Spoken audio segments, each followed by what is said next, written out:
All the students. आज हम प्रश्नावली 15.1 जो पढ़ रहे थे उसके आगे के प्रश्न संख्या 6 से देखेंगे। एक वृत्त की परिधि एक वर्ग के परिमाप के बराबर है यदि वर्ग का क्षेत्रफल 484 वर्ग मीटर हो तो वृत्त का क्षेत्रफल ज्ञात कीजिए। ठीक है, तो देखते हैं हम। सबसे पहले वर्ग का क्षेत्रफल है अपने पास, हल करेंगे। वर्ग का क्षेत्रफल आपको दे रखा है 484। तो क्षेत्रफल का होता है भुजा स्क्वायर। भुजा स्क्वायर बराबर 484। भुजा बराबर अंडरूट 484। तो भुजा आपकी आ जाएगी कितनी? अंडरूट 22 गुणा 22, अर्थात भुजा हो गई हमारी 22 मीटर। ठीक है, अब ये कह रहे हैं एक वृत्त की परिधि एक वर्ग के परिमाप के बराबर है। तो वृत्त की परिधि बराबर है किसकी? वर्ग के परिमाप।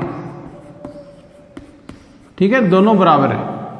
तो हम देखते हैं वृत्त की परिधि 2πr होता है और वर्ग का परिमाप भुजा 4 गुणा भुजा होता है।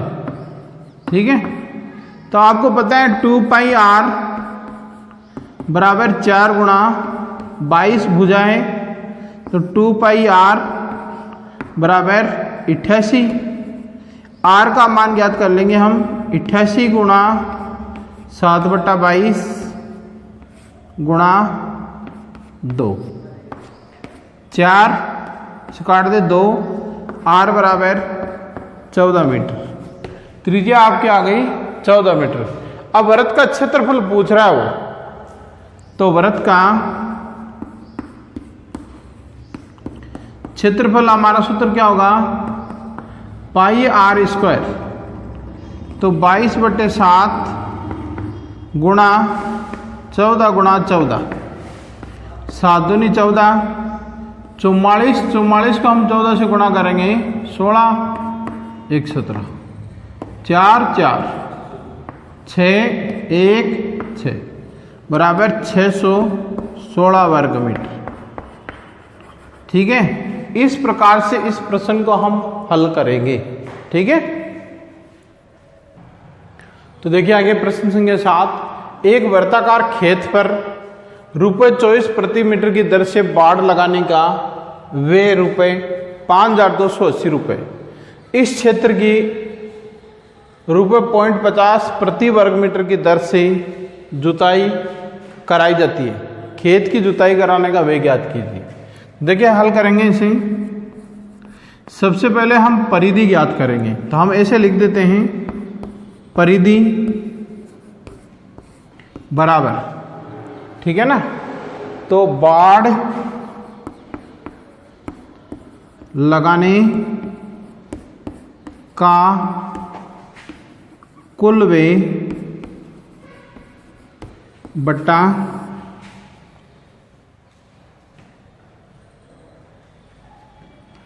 प्रति मीटर दर। ठीक है, तो हमारा कुल व्यय कितना है? 5,280 बट्टा 24। हम इसमें भाग, इसको काटेंगे, भाग देंगे तो 220 मीटर आ जाएगा। ठीक है, यह हमारी आ गई परिधि। अब परिधि का सूत्र लगा के हम ज्ञात करेंगे। परिधि बराबर हमारी है 220 मीटर। तो त्रिज्या ज्ञात करने के लिए परिधि का सूत्र 2πr बराबर 220। r बराबर 220 गुणा 7/22 गुणा 2, काट दे इसको 10 बराबर 35 मीटर। 35 मीटर आपकी आ गई त्रिज्या। अब हमें क्षेत्रफल ज्ञात करना है, तो क्षेत्रफल हो जाएगा वृत्ताकार खेत का क्षेत्रफल बराबर पाई आर स्क्वायर।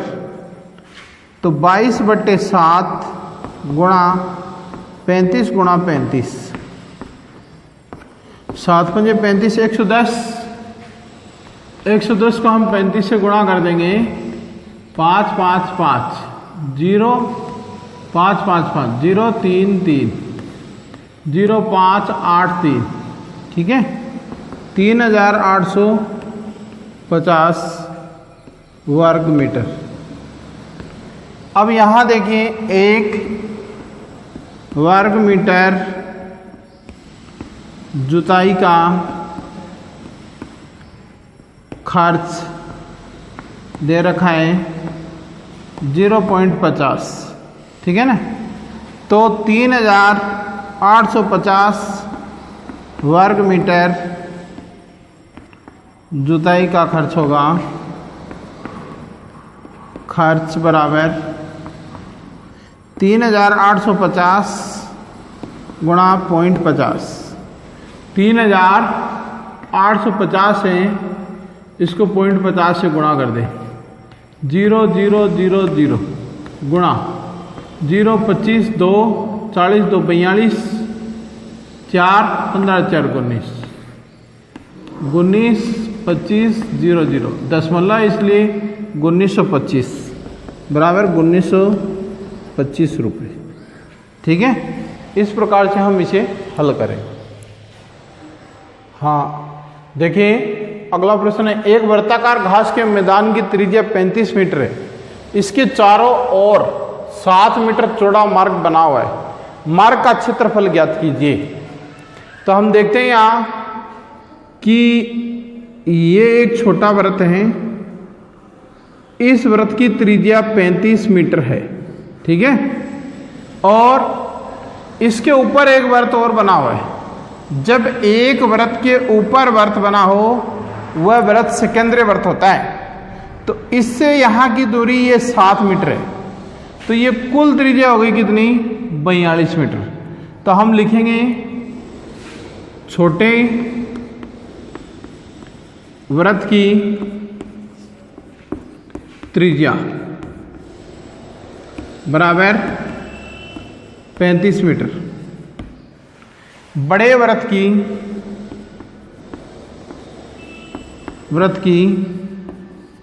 त्रिज्या बराबर 35 + 7 42 मीटर, ठीक है। अब हम सूत्र लगा देंगे यहाँ, सेकेंद्रीय वृत्त का क्षेत्रफल तो होता है पाई r1² - r2², ठीक है।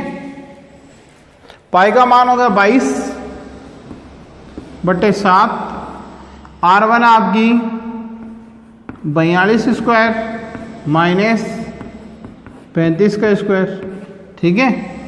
तो 22/7 गुणा 42 - 35 और 42 + 35, ठीक है। तो 22/7 गुणा 7 गुणा कितने हो गए, 77। काट दे इसको, 7 से 7 को काटा, 22 को 77 से गुणा करें, 14 16 नहीं 15 और ये आ गए 1694 वर्ग, 1694 वर्ग मीटर। यहाँ देखिए इसको हमने ऐसे हल किया है, क्यों किया है कि a² - b², ठीक है। तो यहाँ हमारा होता है a - b और a + b, ठीक है। इस फॉर्मूले के द्वारा हमने इसे यहाँ हल किया, ठीक है। देखिए अगला 9वां प्रश्न है, दो सेकेंद्रीय वृत्तों द्वारा परिवृत्त क्षेत्र का क्षेत्रफल होगा। ठीक है, दो सेकेंद्रीय वृत्त कैसे कहते हैं, पहले हम इसको देखते हैं। सेकेंद्रीय वृत्त होता है जैसे ये एक वृत्त बना है, इसका ये केंद्र है, इसी केंद्र से आधार मानकर इसी के ऊपर यदि कोई दूसरा वृत्त बना हो तो वो होता है सेकेंद्रीय वृत्त। ठीक है, इसको हम क्या कहेंगे, सेकेंद्रीय वृत्त। अब ये पूछ रहा है सेकेंद्रीय वृत्त द्वारा परिवृत्त क्षेत्र का क्षेत्रफल। ठीक है ना, तो क्षेत्रफल इसका सूत्र होगा क्षेत्रफल पाई r1 square minus r2 square, अर्थात पाई r minus r1 minus r2 और r1 प्लस r2, यह आपका आंसर है। ठीक है, दूसरा प्रश्न हम देखते हैं 10वां, दो सेकेंद्रीय वृत्तों की त्रिज्याएं क्रमशः 4 सेमी और 3 सेमी, इस वृत्तों से परिवृत्त क्षेत्र का क्षेत्रफल ज्ञात कीजिए। देखिए दो सेकेंद्रीय वृत्तों की त्रिज्या, ये त्रिज्या दे रखी है 3 और ये त्रिज्या दे रखी है आपको 4। ठीक है, अब हमें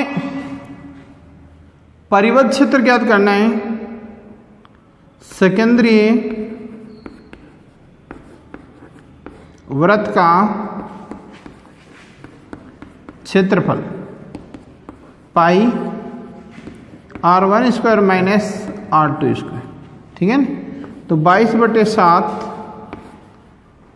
4 का स्क्वायर माइनस 3 का स्क्वायर। ठीक है, तो 22/7 और 4 माइनस 3 और 4 प्लस 3। ठीक है ना, तो 22/7 गुणा 1 गुणा 7, 7 से 7 को काट दें 22। ठीक है ना, तो 22 सेमी आ जाएगा, वर्ग सेमी। इस प्रकार से हम इसे पूरा कर सकते हैं। ठीक है।